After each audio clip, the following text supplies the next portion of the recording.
Will it work today? That's the question.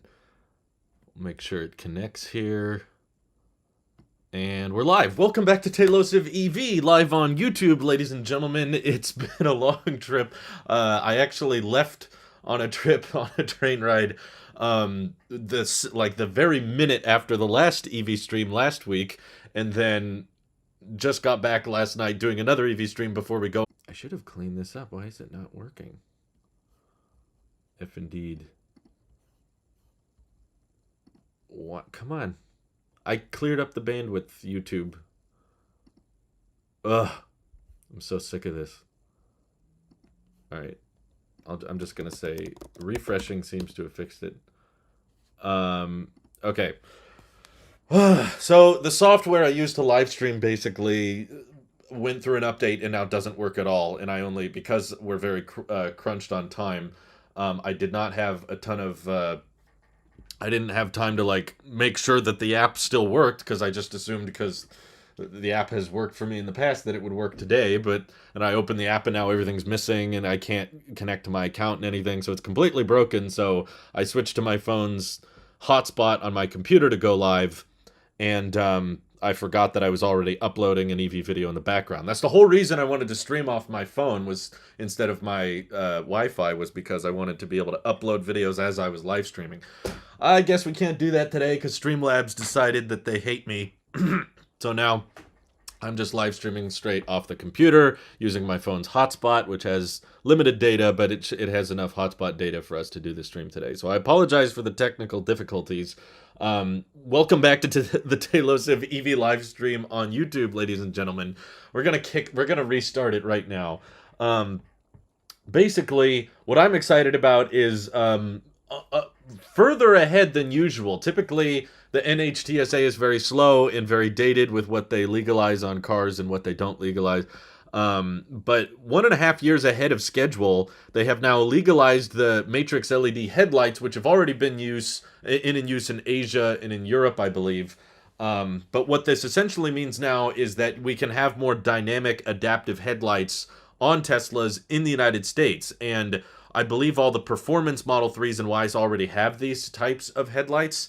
And if they get a software update, they will just essentially be able to adapt now. And the reason you want adaptive headlights like this is because it makes it a lot easier. I've never been able to drive a car because I'm in the US. I've not been able to drive a car that has them, but I've watched lots of videos of people using them, and they look really cool. Essentially, you don't have to worry so much about brights and lows, high beams and low beams, because the car will dynamically leave a gap in your headlight, where the light is shining, if there's a car coming in the opposite direction. So it will intentionally not shine a light on them, while at the same time shining a bunch of light next in your lane, in your roadway. And because of Tesla Vision and the cameras they have on board Teslas, I imagine them working really well, because they have a really great visual kinetics at figuring out where things are, so they will not shine brights towards pedestrians or bikers, or of course the car in front of you. So it essentially makes it much easier to see at night, and you don't have to fuss so much with high beams, low beams like I do now. So it's very late to the party. Yes, as Baron said, there's other countries that have already had these for a while, but they've just not been legal in the US. I don't know why. The next big step is figuring out how to switch from using cameras instead of side view mirrors. That's still something that's legal in the European Union, but not legal in the United States, which frustrates me because we statistically use cameras in cars and it works very reliably. And I don't, if there's an issue, I think you're just as likely to have someone with an issue with side view mirrors. Plus, the law is kind of backwards in the US. Depending on your state, you can remove side view mirrors and it's legal to drive, but for some reason manufacturers have to deliver them with side view mirrors. It's just kind of a weird standard. It's like, oh, okay, so you're comfortable with people driving without side view mirrors, but you're not comfortable with cars being made without side view mirrors. It's kind of a like hypocritical logic in my view. Like, it doesn't make much sense to me. Adaptive headlights are cool. I also had a car where the headlights followed my turning. That was nice to have. It gets me pumped because I'm still in that like saving up phase for my car because I haven't ordered one yet. But we're hoping to take delivery by the end of this year. That's kind of the goal right now. And if this becomes legal, this is legal now. They have passed the law. I assume that means Tesla is going to act on it as quickly as possible. Tesla is going to incorporate it across all their vehicles because they already have a universal headlight design that can work across regions, and they're already demoing at GigaFest in Berlin. They showcased the adaptive light technology and the performance. All the current made performance Model 3s and Ys have these headlights anyway, so they just need a software update. So I don't know if they legalize laser headlights. That's something I'm not sure about, but I hope so. That would be cool. Nicola Badger rules. Yes, I love cars that don't exist. Aren't those fun? How's it going, Drew? Did you enjoy NYC? Yes, I'll have all kinds of vlogs and all kinds of content about my trip over on Talos of Talks. I didn't do much EV related stuff on the trip, so I'm not planning on doing much content on it here. But there was definitely stuff I wanted to talk about while I was away. I've got a video coming up. I don't think it'll drop today, but probably either tomorrow or the next day we'll have another EV video.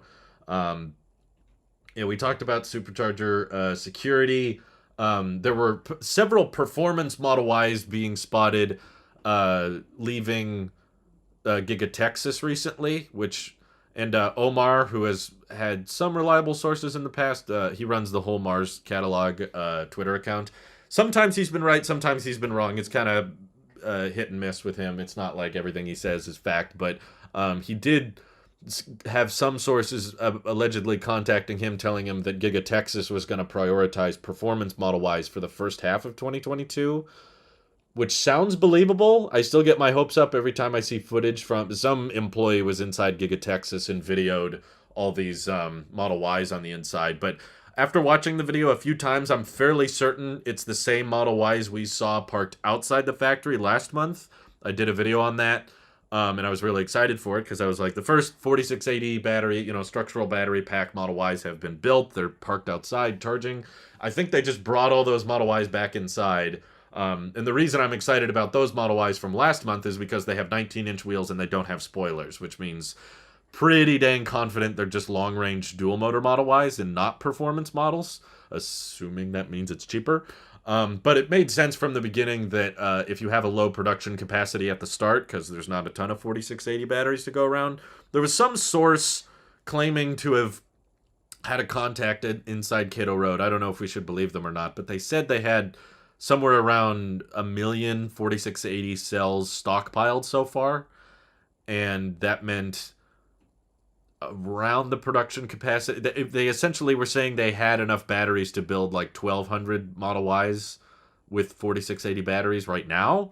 Obviously, Cato Road is up and running and building more batteries as we speak, and they're prototyping and working on the 4680 line for Giga Texas as we speak right now as well. So once that ramps up, I'm sure, like they said at the last earnings call, 4680s are not the limiting factor right now, but even though the factory is going to start with low production, it just technically makes sense to prioritize the performance models. So if Omar is saying that's going to happen and we're seeing performance models shipped out of Giga Texas, that increases the likelihood that, yes, we're not going to get just normal long-range models at first, and we're going to have to wait a little bit until 4680 Model Ys get cheaper. But let's see. I love that it's one step further to full-on automation. Yeah, it should help with Tesla Vision, right? If Tesla Vision, depending on how full self-driving works at nighttime, is based on how well you can see, adaptive headlights objectively make it easier to see because they highlight what's in front of you without having to turn off the high beams when a car is coming towards you or when a car is in front of you. It can just highlight what you want to see, which I imagined would improve Tesla Vision, which, the majority of the FSD beta testers are all in the United States. So do you think there will ever be a Tesla Compact, or will they just stay with the 3/Y format? I think eventually, right now, because we're in the ramp-up phase with tons and tons of shortages between batteries and chips and that kind of thing. And the other part of the equation is there's a crazy amount of demand right now for 4 vehicles, 4 models. There's not that much variety in the Tesla lineup. It's like, do you want a cheap or expensive sedan? Do you want a cheap or expensive SUV?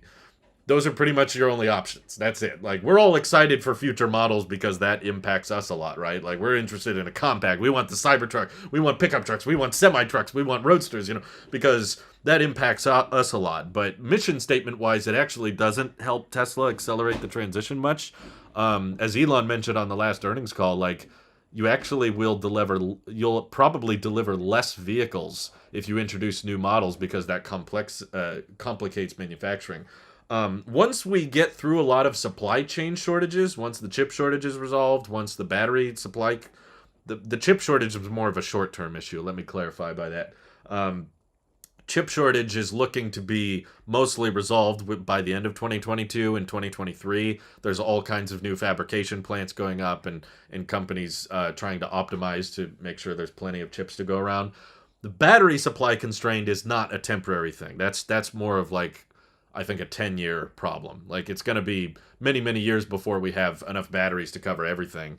Um, so once we've figured out all of those shortages, Tesla has consistently mentioned that they plan on offering options across all segments.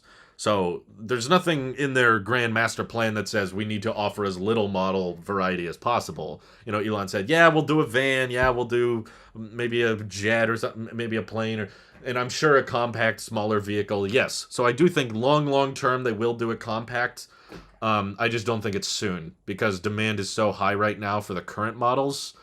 Um, I don't think you need to make a cheaper, smaller vehicle because that's not the limiting factor right now. The limiting factor is production capacity, and we're actually seeing in California, at least, the Model Y quickly becoming almost the best-selling car of any kind. Truck, sedan, gas, electric, any of those factors. Model Y, in terms of registrations, was like second place behind the Toyota Camry, I think. It was like 60,000 registrations. It's insane. And that's a $60,000 car. It's coming up on beating the Camry, which is like half the price of the Model Y, probably less than half, honestly. And there's already crazy demand for it. So let's say with ramping of 4680 batteries and ramping of the new gigafactories coming online, we get the price of the Model Y starting closer to $40,000 instead of 60. We're still going to have a crazy backlog, a huge amount of demand. So every time Tesla catches up on demand, they can lower the price again, increase demand a ton. And there's just such a big gap between Model 3 and Model Y selling for $50,000, $60,000 and getting a compact Tesla for $30,000. Like, they don't have the capacity for that kind of demand.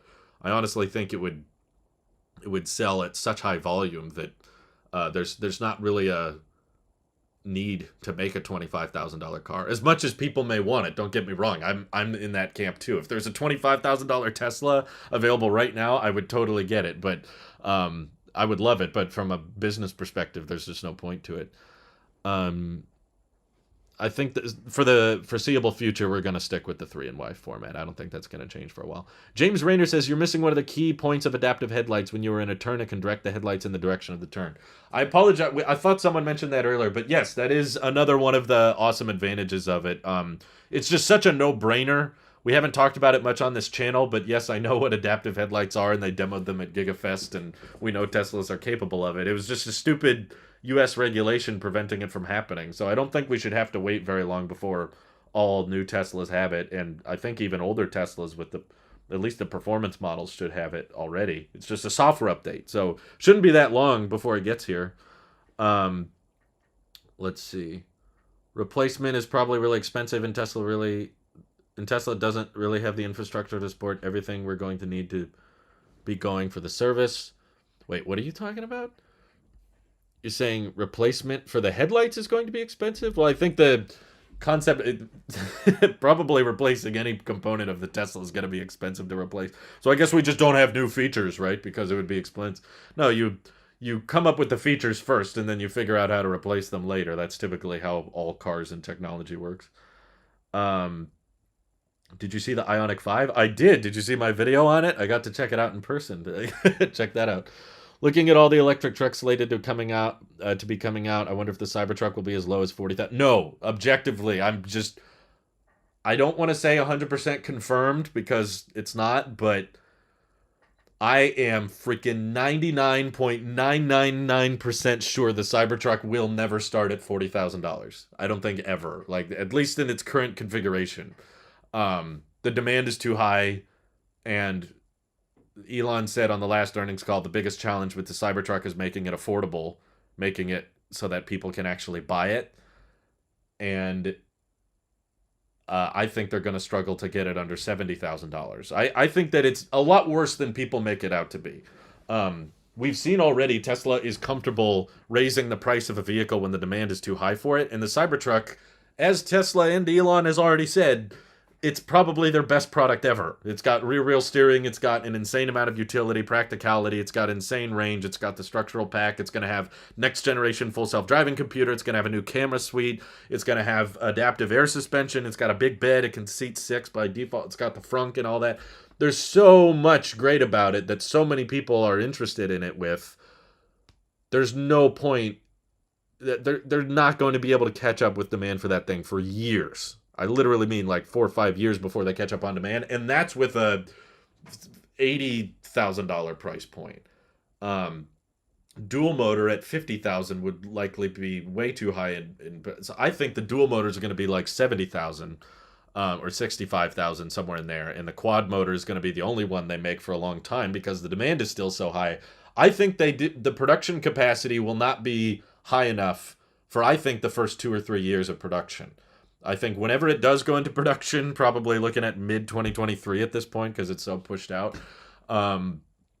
It's out there. I know it's super delayed and that sucks, but because of how much hype there is surrounding it, I think the Cybertruck's going to be $90,000, and there will be 200,000 people a year willing to pay that for it. And the specs will be great. To be fair, it'll still be rear wheel steering, quad motor, super fast acceleration, close to 500 miles of range. They might compromise there a little bit. I wouldn't be shocked if they went with 450 or 420. 420 mile range would be perfect.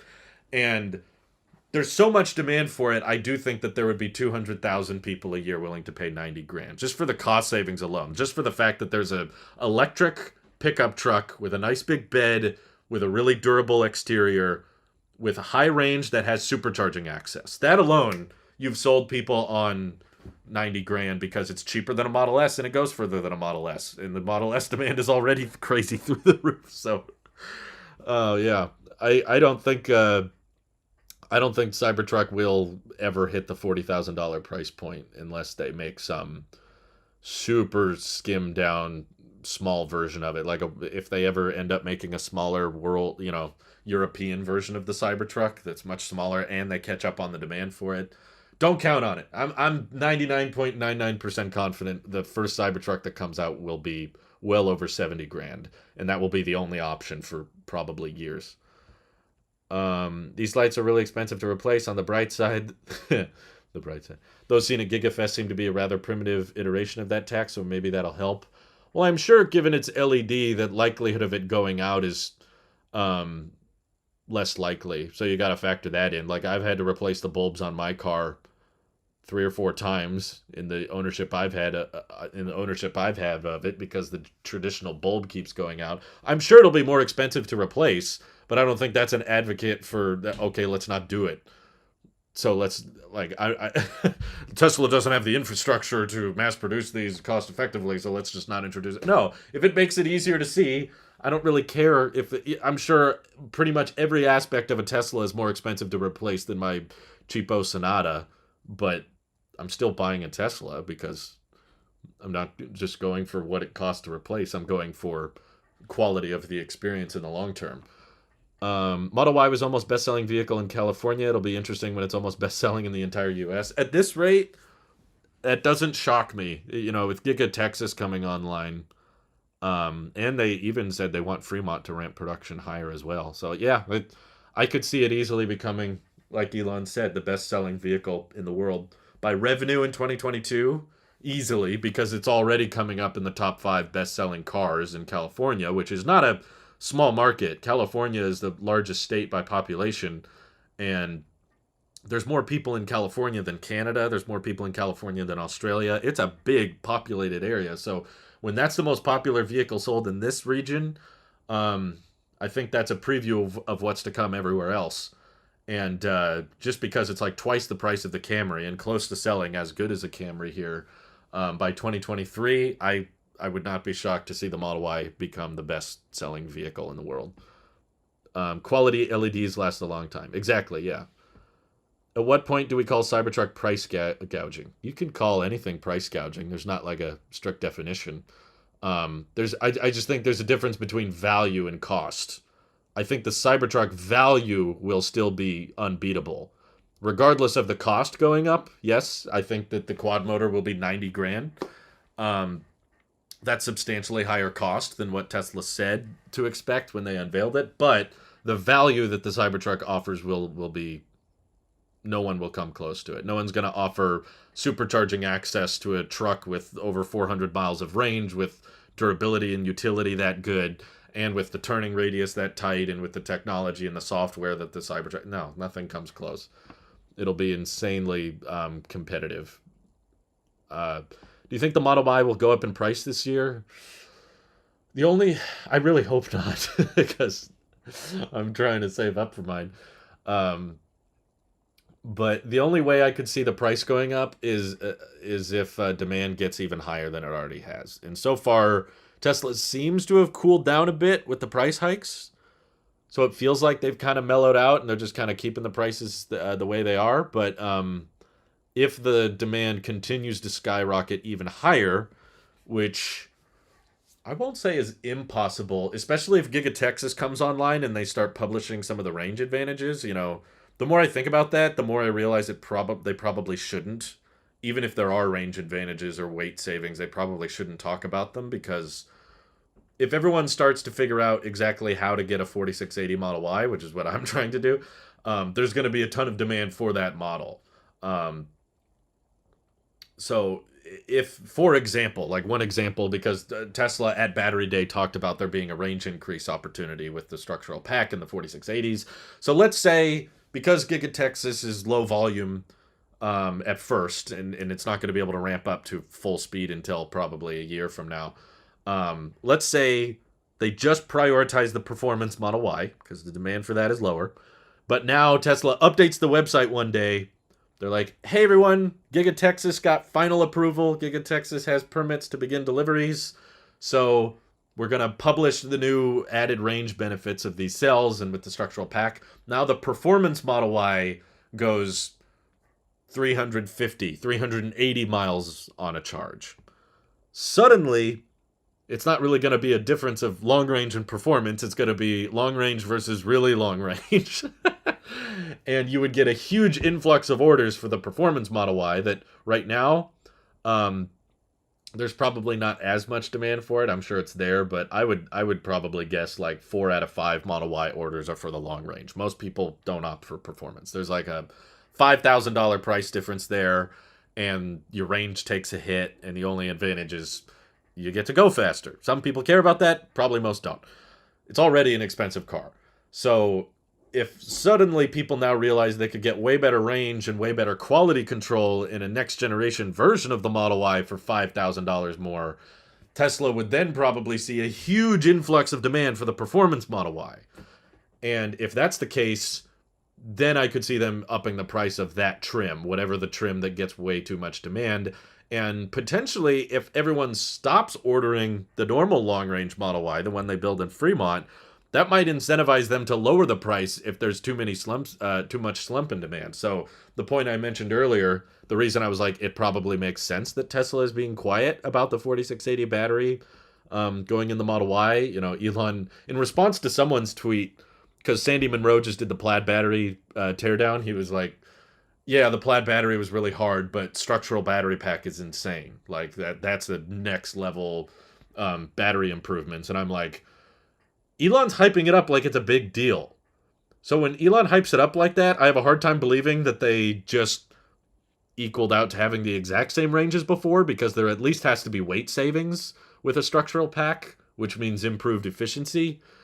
But as soon as Tesla starts telling people how to get a 4680 model, everyone's going to cancel their old order, because there's probably we know the backlog is long. If you order a Model Y right now, it's going to be either August or December until you get it, which means there's a huge pile of people waiting to get their Model Y. If they all find out how to get one sooner or how to get one with better batteries, how many cancellations are there going to be? How many people with Fremont orders are all going to cancel and back out and be like, never mind, I'll opt for the 5,000. I'll go for performance if it means I get better range or better this and that. So as soon as Tesla starts talking about that, they're going to get a huge number of cancellations. If that happens, maybe it would make sense to lower the price of the Model Y, just so people feel like they're actually getting a bargain. But because the demand is so high, it's probably more logical to just increase the price of the 4680 model and say the performance Model Y is now $69,000. So if you're willing to go with the normal Fremont Model Y with 2170 cells, you'll save 10 grand instead of 5. And maybe people would be like, okay, maybe I don't want performance that much. Hopefully the Cybertruck goes well and we get a Cyber line of vehicles. I really hope so. Gouging only occurs if and when the price exceeds that which is fair or reasonable. Again, that's very subjective. That's not an objective measurement. You know, to my parents, if my parents were in the market for a car and I told them this Tesla Model 3 costs $45,000, they would say, "Oh, that's crazy expensive. That's not fair or reasonable." So they would consider that price gouging. So it all depends on who you're selling to, I guess. I don't think price gouging refers to things that are entirely optional. Well, I guess that goes both ways too, because the Cybertruck is also optional. You don't have to buy a truck. What hasn't gone up over the time the Cybertruck has been in development, our inflation is terrible and the supply chain is a mess. It is, but I honestly don't think that's the problem. I believe what Elon said when he mentioned that if they did introduce new models this year, they would deliver less vehicles. So with that being the case, it's like, I don't think even if we didn't have COVID, even if we didn't have a chip shortage, that the Cybertruck would have come out this year. I think that too many people blame it on, oh, well, there's a chip shortage. It's like, well, also they haven't really caught up on batteries either. And we're looking at Giga Texas. I think it's safe to say it's taken it much longer to come online than we thought. I remember Electric talking about it being mid-2021, and then it was late 2021, and it was, it's going to be October, it's going to be November. Now it's mid-February. They still don't have final verification to start deliveries, and that's with the Model Y. And they've been working around the clock as fast as they can to get Model Y production up and running. So I don't think the chip shortage is impacting a lot of that. I think that's a lot of paperwork, and that's a lot of construction holdups that took longer than they thought. Long-range Model S can go 400 miles, reduce the size of it to a Mazda Miata, eliminating the rear seats, the liftgate, and other heavy components. Would you? Oh, he's responding to someone. Robert says, the Roadster will never go 600 miles. There's no room for that much battery, it seems. Well, the prototype had a pretty big battery. They said at the unveiling it had a 200 kilowatt-hour battery pack. So I don't know if they just lied and put in a smaller one in the prototype, but getting a car to go far on a charge is not that complicated. It's just a matter of weight savings and energy density, which Tesla is pretty good at. The Model S is not a small vehicle. The Model S is a full-size sedan. It's quite large, and it has a 100 kilowatt-hour battery pack, and that's using less dense energy cells. It's still using 1865 batteries, which are far less energy dense than even the 2170 cells that are in the Model 3 and Y. And the Lucid Air, which is achieving 500 miles of range with 2170 cells, that's using a 118 kilowatt-hour battery pack. And that's a much larger vehicle than the Tesla Roadster. Lucid Air is not using a structural pack. I don't even know if it has a heat pump, actually. But yeah, the Roadster is much, much smaller than a full-size sedan because it's a two-door, and it doesn't have a frunk and that kind of thing. So they simplify on the overall size. You lose a lot in practicality, but the battery pack, you could.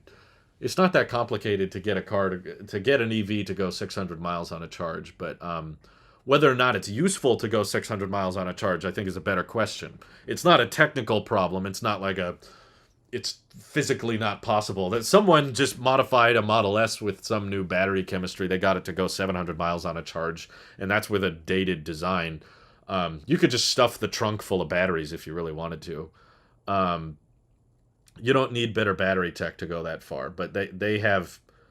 You could probably get a Roadster to go 600 miles just with the 2170 cells, and maybe if you made some more things structural, um, just the size overall. It's a big battery pack, but yeah, it's not a very spacious interior either. So you could stuff a bunch of cells in the trunk of a Model S, and it would probably go 500, 600 miles. If it's so easy, why didn't they make the plat? Well, that's my point. The reason is because Elon said that it on long distance road trips, having the higher range doesn't actually matter that much. What matters is the efficiency of the vehicle and how long it takes to charge. If you have a 500 to 600 mile battery pack, but it takes an hour or 2 hours to charge, there's not really that many advantages to having a battery that big, because it's like the same thing with gas cars. It would be incredibly easy for us to just eat up a bit of our trunk space, have less storage in the car, expand the size of the gas tank. You could get a very, very cheap gas car that goes 1,000 miles on a full tank. But they don't do that. Why? Because efficiency matters more. It's more about weight savings and getting the complexity down. Um, and I'm very confident they could have gotten the Model S to go over 500 miles on a charge if they had used the 4680 batteries, which was the original plan from the beginning. They ended up not using the 4680 batteries and not using the structural pack. They just reused the old battery pack because they had pre-existing suppliers that were ready to deliver tons and tons of 1865 cells. And Tesla realized, well, these old dated battery cells can still get a Tesla to go 400 miles. The difference between 400 and 500 and the amount of money it would take to divert more 4680 batteries to go into a Model S is just not practical when Giga Texas and Giga Berlin are trying to come online. They wanted to prioritize batteries going in the Tesla Semi as well, which is in limited production, and going in the Giga Texas facility because there's far more demand there is for the Model Y than there is the Plaid Model S. So larger battery can charge faster technically, but it's not necessarily more efficient. If you're just talking miles per hour, yes, but as we know, if you own an EV, if you've done a road trip in a Tesla, you know this. It's not about charging until you're full. It's about charging till you get to the next stop. And if you're just charging to get to the next stop, you're not charging up to 100% and getting 500 miles anyway. But you'd be hauling around a ton of extra weight when you're not road tripping. When you're just driving around town, just running errands and stuff, you're packing around all these extra batteries, which is adding to your inefficiency and not really helping much. Larger battery is good for highway speed where weight doesn't hurt as much as aerodynamics. I would say it it's good, but it's not as good as you may think. Like if you, especially if you play around with a better route planner, and compare a low range Tesla to a high range Tesla, the difference is pretty small. It's not like rear wheel drive Teslas can't get to certain destinations and long range Teslas can. They all get to the same place. It's just one got there 20 minutes faster than the other one. So from a battery supply chain perspective, it didn't make sense to divert 4680 cells to the Plaid Model S. Would have been cool, but unnecessary. Not really practical. Miles per dollar probably matters a bit more. Rimac did cram 150 kilowatt hours in the Navara, so Tesla cramming 200 kilowatt hours isn't much of a stretch. I agree. I think it can be done, especially when it's a much more expensive vehicle, so you can afford to use some more carbon fiber on the inside, and you can just because and it's a much smaller vehicle, so you don't have all that extra weight. So because your background looks like you're at home, I thought you was on holiday. I'm always at home, except when I'm not. But I always work. Well, not always, but I'm typically working from home. Yeah. I was on holiday. I'm kind of in between. So on my last EV stream, I went on a trip cross country via train, and then I flew back last night. Now I'm here for a couple hours, and then we're going to Vegas very shortly. Sorry for the video quality being poor. It's partly because of YouTube compression, but also because Starlink has been unreliable lately, so I've been using my phone's hotspot, and just to keep the stream stable and free of lag, I lowered the bit rate, because I think that what primarily matters with this live stream is that you guys are able to hear me the visual aspect isn't as important. I know a lot of you guys turn this on and then look at other things and just kind of have me on in the background like the radio. So I figured it's better to prioritize the audio and make sure you guys can hear me as I'm streaming rather than have a slightly higher bit rate and a slightly higher resolution, even though you're probably just going to leave me running in the background, and there might be more cutouts if I turn up the resolution. So sorry for the video quality being poor. If I had better internet access, I would use it, but sadly, it's not an option where I live. The Roadster originally had 2 levels of cells. This was told, I believe, Car and Driver when it came out. I think I remember something about that too. It was basically just 2 100 kilowatt hour battery packs on top of each other. So the floor is a bit thicker, but you totally, yeah, it's not. I cannot emphasize enough. It's very, very easy to just stuff a bunch of batteries into a car and make it go far in a charge. And I also think people are way too obsessed with range. I think that, especially with electric vehicles, people are applying their gas car mindset to EVs, thinking, I can go further if the range is higher. It's like, well, technically, yes, but you're not ever driving to 0%, and you're also incredibly rarely charging to 100%.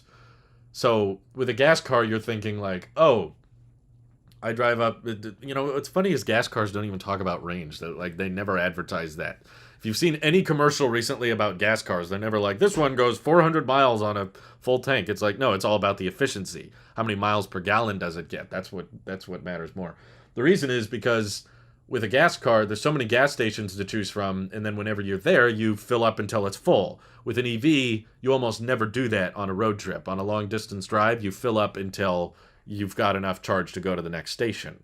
So it's really just a charging curve discussion. It's not so much about, well, I can get so-and-so way closer at 500, 600 miles. EVs will really take off when they get 500 miles for cheap. It's like, no, they're taking off now. People are lining up to buy them, and they don't even have range close to gas cars. So, yeah. You think you'll wash your Model Y in an automatic car wash versus touch-free car wash versus hand wash to avoid swirl marks? I can confidently say I do not care about swirl marks or the paint or that. I'll wash it myself. I don't pay for car washes now just because my car gets dirty and I don't care. I'm more aligned with Chris from Dirty Tesla about just like, it's a car, it's gonna get dirty. I spend all my time on the inside of the car. I don't spend much time looking at the outside, so I'm not really that interested in paint protection film or wraps or anything like that. I'm like, yeah, that outside of the car will get dirty. It will get chips. There will be issues with it, but I do not pay for... I haven't paid for a car wash, I think, ever in my life. I remember going through them when I was a kid when my parents would get a car wash, but ever since I've had a car, I've never paid to have it washed. I'd always just wash it myself or just let it get dirty because I don't care. I wish we had a better advertisement for efficiency than miles per gallon equivalent. I think as more and more people start going EVs, watt hours per mile might become the new standard. Miles per gallon equivalent doesn't really make much sense anymore. If we're just talking EVs, it kind of makes sense if you're trying to compare it to a gas car, but in the future there won't be gas cars. So I would just say, yeah, let's just go with watt hours per mile. 450 miles would be great. Round trip allows you to go as far as 220 miles one way. That way I could still recharge at home. You can, but again, are you really going to feel comfortable driving home with 1%, 0%? There's also so many factors that could turn that range into 400 versus 450. The number of people that would much rather just top off for 5 minutes on that drive and, take a bathroom break anyway because you're driving 220 miles. Adding a little 5-minute stop is not going to be a deal breaker for most people. I'm actually very interested in the EV space when we have a slump in demand. Frankly, I understand that it's the reality, and I'm trying my best on this channel to report what the reality of EVs are right now and the reality of the situation, but the reality is kind of boring in a certain extent because a lot of my answers to a lot of people's problems with Tesla or EVs has to just be, it's not a problem because the demand is so high. So if there's people willing to pay these prices and there's people willing to live with range like this, then it shows that the limiting factor with EV adoption has nothing to do with range. It has nothing to do with software, quality control, customer service. The limiting factor is all production related, which kind of gets boring after a while. If we actually had a slump in demand and we had more production capacity than there was demand, That would be kind of interesting. Maybe I'm just fascinated by that concept because it hasn't happened yet. That we haven't stumbled upon that reality yet. But if it did, suddenly Tesla would have to get really creative with how they incentivize people to get a Tesla. Like they would have to slow down on the profit margins. They would have to.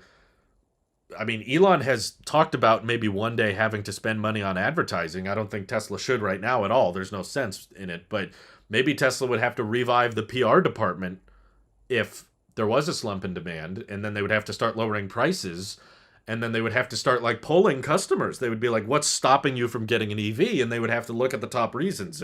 If there was a slump in demand, and there was polls going on, be like, what is it? Are people concerned about low range? Are people concerned about charging? Are people concerned about quality control? So then Tesla would have to step up and be like, okay, we gotta put more of an emphasis on improving range. We gotta put more of an emphasis on,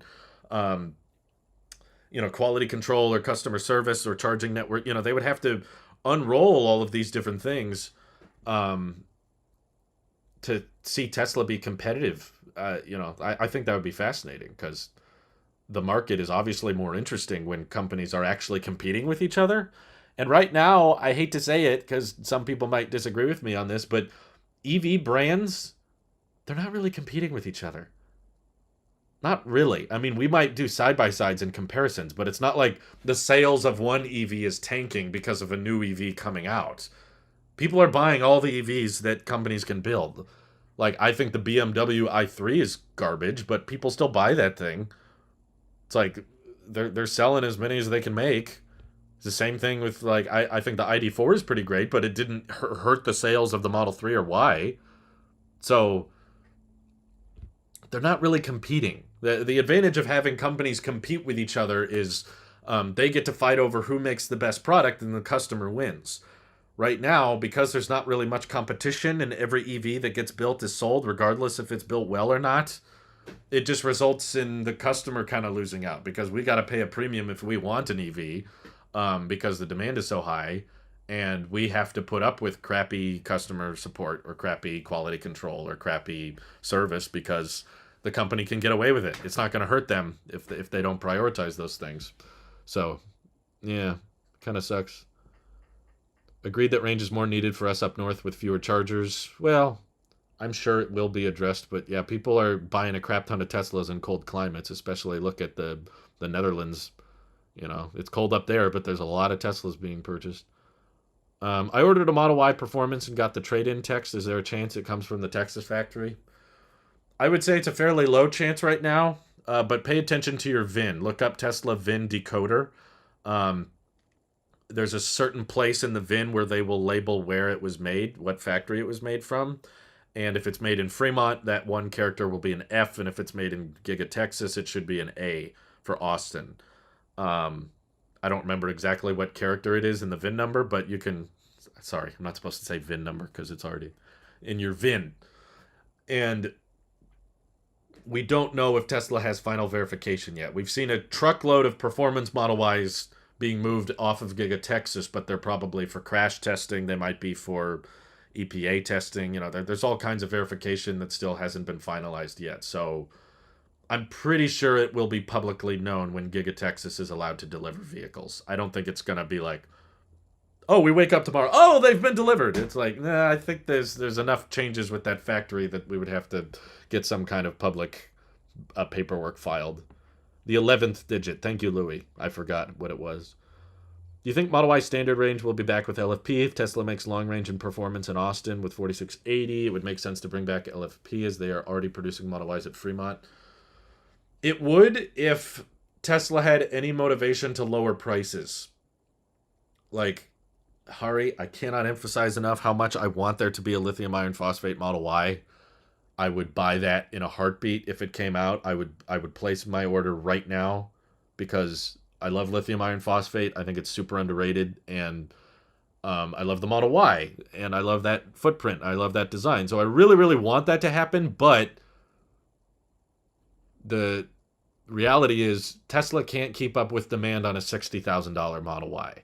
So if they do an LFP, they couldn't really keep up on demand if it was any cheaper than the current Model Y offering. So if it was, even if it wasn't as cheap as the last standard range Model Y that was on the website for like a month, right? Like if the LFP Model Y came out and it was $50,000, Tesla still couldn't keep up with the demand for it. They don't have enough chips, like they said. The chip shortage is what their limiting factor is in 2022. It's not batteries. So as much as I would love it because I want cheaper Model Ys, if they did a lithium iron phosphate one, it probably would have to be still really expensive. It would probably still have to be well over 50 grand, in which case the range is going to be lower, and why even bother at that point? It would kind of be like Tesla throwing us a bone, right? Tesla throwing us like, yeah, some people want a cheaper version of the Model Y, here you go. But from a business perspective, there's really no incentive because if you have a certain limited number of chips to build your vehicles, then you know you're going to sell every vehicle you make. So why not sell them at 60,000 instead of 50? So yeah, there's Steve says all his concerns about range are about towing.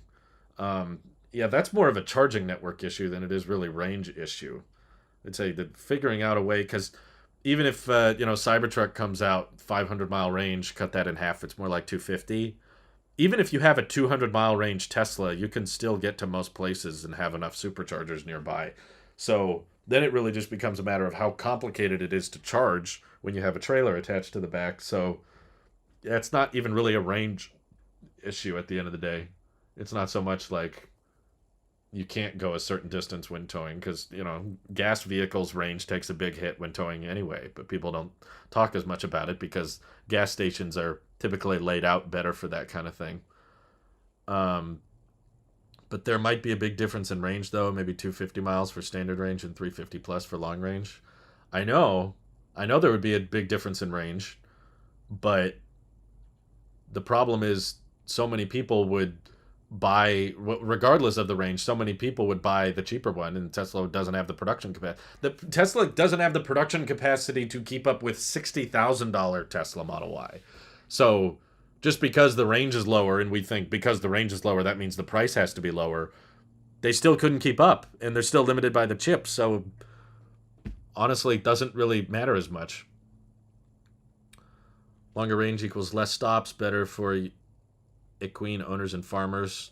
I would say they're more likely to charge at home on a farm, but cut that in half. No, more like takes 2/3 out. It depends on the trailer and driving and stuff, but I've seen both. I've seen people tow with Model Ys and X's and lose half the range, and some people have towed and kept 60% of the range. And yeah, I've seen some people lose 2/3. It all just depends. There's a lot of variables with trailers. Kind of breaks the perfect aerodynamic balancing act that EVs have when you attach a trailer, depending on what the trailer looks like, how much it weighs, and it just depends. Have you seen any rumors about Fremont getting ready to switch to 4680? Not really. I've been contacting Tesla advisors a lot just because I was curious what they would say, and I assumed they wouldn't know what they were talking about, and I was right. But one of the advisors I talked to, don't believe this, just I'm prefacing this from the beginning, I don't think they're right. One of the advisors I was talking to was like, hey, you want to get a Model Y? And I said, yes, but I only want one from Giga Texas. I want a 4680 Model Y. I'm not interested in the Fremont-made Model Y. And he was like, well, we have no words or updates to say on when the 4680 Model Y will be available, but we can promise whenever you take delivery, that model will have the latest and greatest battery tech available. And because the back order is so long, maybe you should get your order in now and you'll take delivery of a 4680 model. And I was like, can you guarantee that if I place my order today, it will have 4680 batteries? And he was like, no, but he meant, let me try to find it. He made some reference to like, I asked him if there would be a specific way to order a 4680 model. I was like, when that is available, can I specify that that's the one I want? And his response was, all the Model Ys will have it. There won't be a specific way to order one. And I don't think he knows what he's talking about. I don't believe him. But he said something along those lines. Let me look. I'll notify you. What was funny was he was like, I'll notify you when the 4680 model is available. And I was like, thank you. And then the next day he was like, you should order now. And I was like, does it have the 4680? And he was like, no, but you should just order it. I was like, I said, don't talk to me unless the 4680 model is available. Um, yeah, what did he say? No official date on when that battery or vehicle will be directly produced out of Austin factory, but we do give you the latest and best technology at the time of production and delivery. If you are looking at long-range Model Y, the delivery timelines are estimated out quite far, so if they are done by then, that is what you will get. He said stuff like that a couple times. Always a chance that those get pushed back and do not come out in the near future. I always say to my customers, if we're waiting for the newest and best, then we will never have a Tesla or any technology, really. Once this battery does come out, then there will be talks and works of an even newer one. Which he's right. You can always wait for a better one. That will always happen. But I just know that there's certain step changes that are more noticeable than others. And I'm trying to prioritize the structural pack, but salesmen being salesmen. I honestly don't think Tesla needs their salespeople to be as pushy as they are because the demand is already crazy high. But that's probably just what his job is with customer support. You're just supposed to follow up with people and try to... His job is just to get people to order a car. It doesn't really matter how he phrases it. It's just that's his job. So yeah, the timelines are all hit up. The problem is the first year of production from Austin likely have a high chance of quality issues. It didn't happen with Giga Shanghai. Giga Shanghai's production ramp is still going on right now, and quality control is still good. Let's see. Rising gas prices worldwide are putting demand pressure on Tesla. I agree, Tim. Yes, they are, but the gas prices aren't helping. So I haven't seen any concrete rumors that Fremont is switching to 4680 anytime soon, but I have been told by someone that I was told by an unreliable Tesla advisor that there won't be a way to specifically order a 4680. So by his logic, they were inferring that all Model Ys would have 4680 by a certain point, which I don't think is true. I don't believe him. Would not be shocked if more price increases are on the way, likely surge of orders once Texas opens for people waiting on the same car you were waiting for. I actually think from a business perspective, it actually makes the most amount of sense to be quiet about the new batteries and what they allow for. I don't really love this idea, but I actually think it's pretty practical for them to just build in the batteries with the structural pack in their weight savings with technically better range, but software limit it to be the same as the 2170 option so that it's indiscernible to the end user. I don't like that idea because you would still probably be able to run an EPA test on it and figure out what the watt hours per mile are and then extrapolate that on the size of the battery pack and figure out, oh, this Tesla could go a lot further. But then they just, in the future, slowly start unlocking more range. Not all at once. It's like, hey, here's an update. Or they just use it to battle degradation. Right? So the range can actually go further than 330 miles, but because the battery pack and the weight is better, they could actually go much further than that.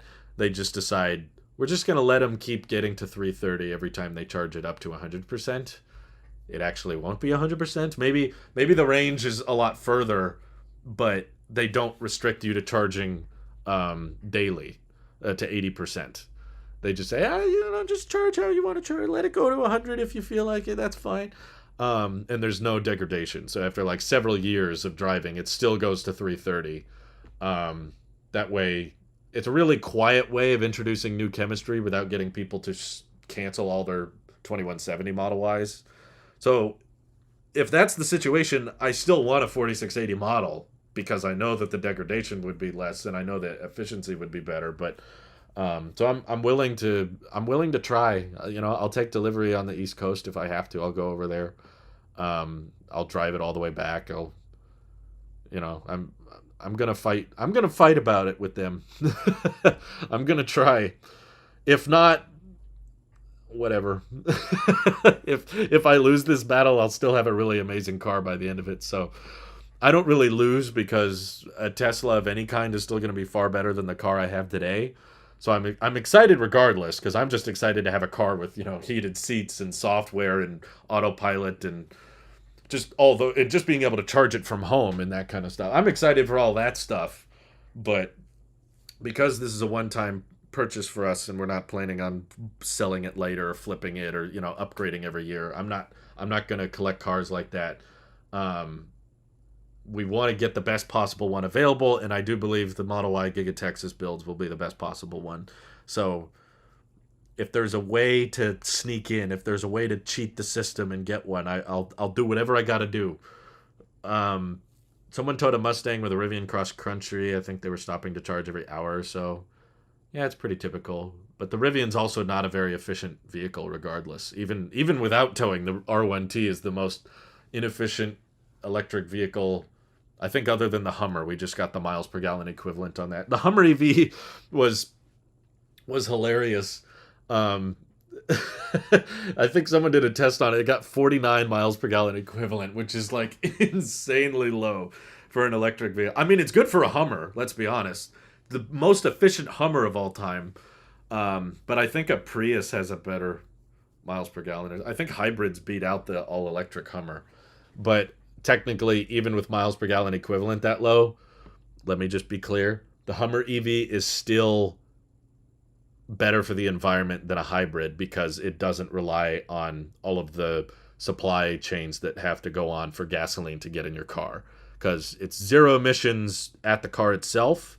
And even though it uses more energy per mile, the amount of energy it takes to pump oil out of the ground, you don't pump gasoline out of the ground, you pump oil out of the ground, transport that oil to a refinery, refine that oil, turn it into gasoline, transport the gasoline to the gas station, and then you have to pump the gasoline out of a tank into the car. The amount of energy used just for the gasoline to enter your vehicle is still far higher. So even though the Hummer EV is incredibly inefficient, it's still better for the environment than any gas car. It's better for the environment than my Sonata, which gets pretty good mileage. Um, will you get the charger from Tesla or third party? The charger? Well, the Tesla comes with a charger. Do you mean like for the home charging? I already have a NEMA 1450 outlet installed at my house, so I don't need a Tesla wall connector. I'm just gonna use the adapter that plugs into the high volt. I think it should charge around like 20 or 30 miles an hour. So I'll just do that. It would still be lighter, so better range in mountain country. No way to make everything the same without loading it with rocks.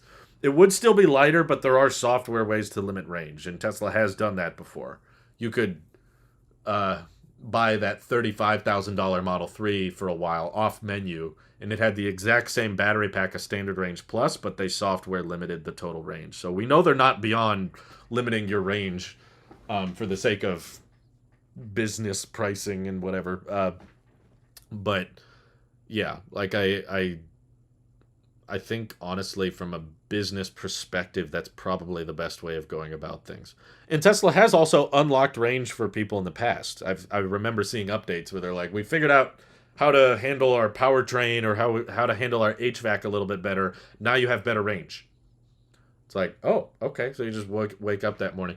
So all of a sudden in the future, 4680 Model Ys start getting range unlocks, and everyone with 2170 doesn't get the range unlock, and they're like, hey, wait a minute. But the average consumer won't notice or care. Harai says, I've ordered a Model 3 standard range for $44,000 with black seats. I'm now thinking to change it to white seats as I'm living in San Diego area. Is it worth the $2,000 difference? I have not owned a Tesla with white seats, so I can't say from personal experience. I will say I've checked out Tesla with white interiors. There was one they used to have a showroom at my local mall, but they got rid of it. And I really like the white interior. And all the reviews I've seen of the white interior are fairly positive. I think there's a lot of owner's bias, though. Owner's bias is because the owner of the car has spent a lot of money on it and they can't really back out of the purchase very easily. They're more inclined to like things about their particular model. I'm going to be guilty of this as well, I'm sure. But if you own a particular model, that's what you're used to. That's what you spent money on. So you're instantly going to just not like whatever is not yours. I know full-heartedly I will have owner's bias as well. But from what I've seen, everyone who gets the black interior is like, oh yeah, made the right call. White interior is terrible. Don't get white interior. Everyone who got white interior is like, oh yeah, so glad I got white interior. So I don't think you'll be disappointed either way. But I really like the look, and they seem from the reviews I've watched. Um, I've seen from the reviews I've watched that people like even long term enjoy the white interiors on their Tesla. Definitely makes the car feel cooler. So I don't know if we'll get it, but I like it. I think I would opt for it. Let your delivery advisor know you need an adapter ahead of time. The 1450 adapter no longer comes standard. This is a little secret, but Tim Watson, I already have the adapter. I bought it in 2019 when we thought we were getting our car sooner. So, yeah, I know. The Tesla comes with a 110 adapter by default, which is like the same, or the 120 adapter. Basically, the same adapter. I was going to say the same adapter your phone comes with, but phones don't come with those adapters anymore. Okay, the same thing you plug in a lamp with is the adapter Teslas come with. So yeah, it requires additional hardware to charge with the 1450, but I've got the hardware. We're good. We're safe. Elon should make a backdoor way to order 4680s for fans. I would like that. I had an idea that I wanted to just throw out there because I'm sure Elon Musk watches all my content, obviously. What if, hear me out, when they have an event, because Elon talked about them doing some kind of special barbecue for the opening of Giga Texas. What if at that event, if you attend, that's the word, if you show up to the factory for that barbecue and for that event where you get to check out the factory and look through the inside, just like they had GigaFest, at that event, they have some kind of like special code that they only give to attendees. I'm saying so many things wrong today. And when you enter that code at checkout, you get priority on a 4680 Model Y. So it's like, if you show up to the factory, then you get priority for that model. But everyone else who's not willing to show up for the event, you might have a harder time getting a hold of one. That's just one idea, just to give the mega fans a chance to get a hold of, like, I want early Vin Giga Texas Model Y. Okay, use this code at checkout, or use this special web link or this custom QR code or something that they couldn't easily share to the public. Or if you did, you would lose out on your code or something. And so it's like incentivized for you to not give it out. I would, because I'm totally I'm traveling a lot these days. I'm going to Vegas in a couple hours, and I was just in New York City yesterday, and we're traveling a lot. We'd be totally down to go to the event that they have at Giga Texas for the grand opening or whatever. Exclusive referral code. I don't know if referral is the right term, but just puts you like early in line if you show up to the event. I would like that. I would totally do it. I'd spend the extra money and show up. Have you thought about what accessories you might buy for your Model Y? A little bit. I think because we want to own it for decades, we'd probably get a screen protector. I normally never get screen protectors, like none of my phones or watches or anything. None of my devices have screen protectors, but I'm not planning on owning any of these devices for 10 plus years. So I'd probably get a matte finish screen protector on my Model Y. We're not even really sure if it's going to be a Model Y. If it, depending on how the channels perform or how expensive the Model Y gets, we might end up going with a Model 3. But if we do get a Model Y, I might want to get the tow hitch just for a bike rack, like a decent sized bike rack, because I'm trying to get more into been trying to go out with my friend Ross and do more mountain biking, but he doesn't own a truck, so we typically borrow his dad's truck, and sometimes his dad needs his truck. So I'm tired of like borrowing a truck to go on bike rides. So you can get a bike rack for a Model 3, I know, but it's just you can get a much better one if you have a tow hitch. So that's about it. That's the only two I can think of. Maybe I'd get a GoPro for self-driving videos. That's not really a Tesla accessory. That's more of a YouTube accessory. Can't think of much else. I thought I had something else. I'm just blanking. Oh yeah, mattress in the back. If we get the Model Y, we'd want to go car camping with it. So I would get like they make some mattresses specifically for Teslas. And I'd probably reach out to the company, see if they want me to do a video on it or something. But how about a mode of autopilot that automatically slows down as necessary to ensure that you make it to the next charger? I think it'll just do that automatically. Does it not do that?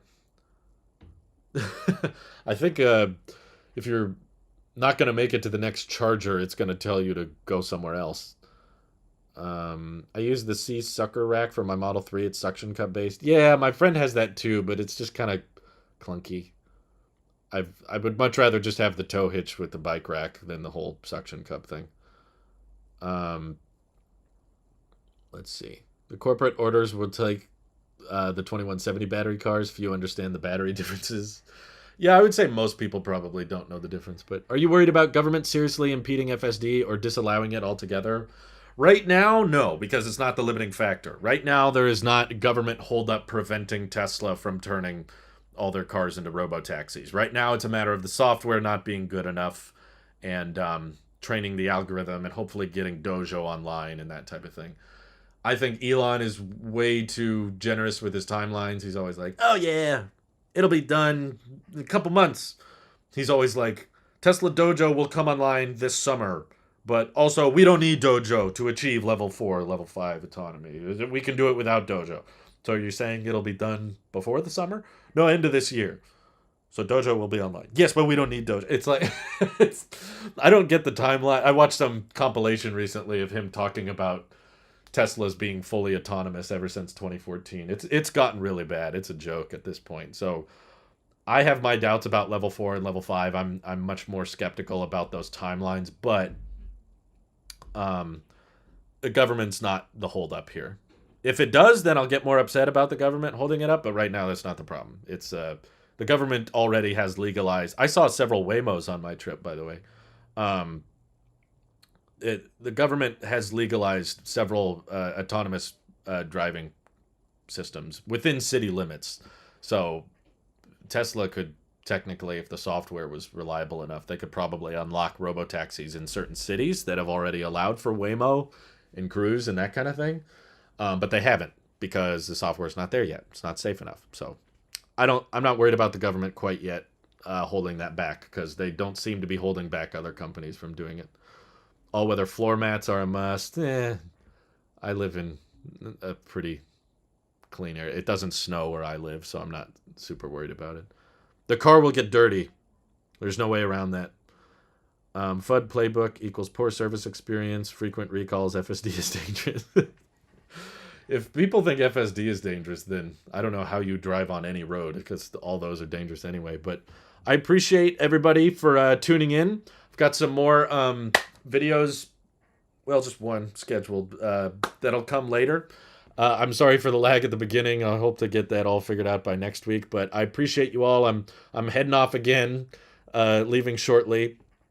So I hope you all have an excellent rest of your day, and I will keep you guys posted. Take care. Bye-bye.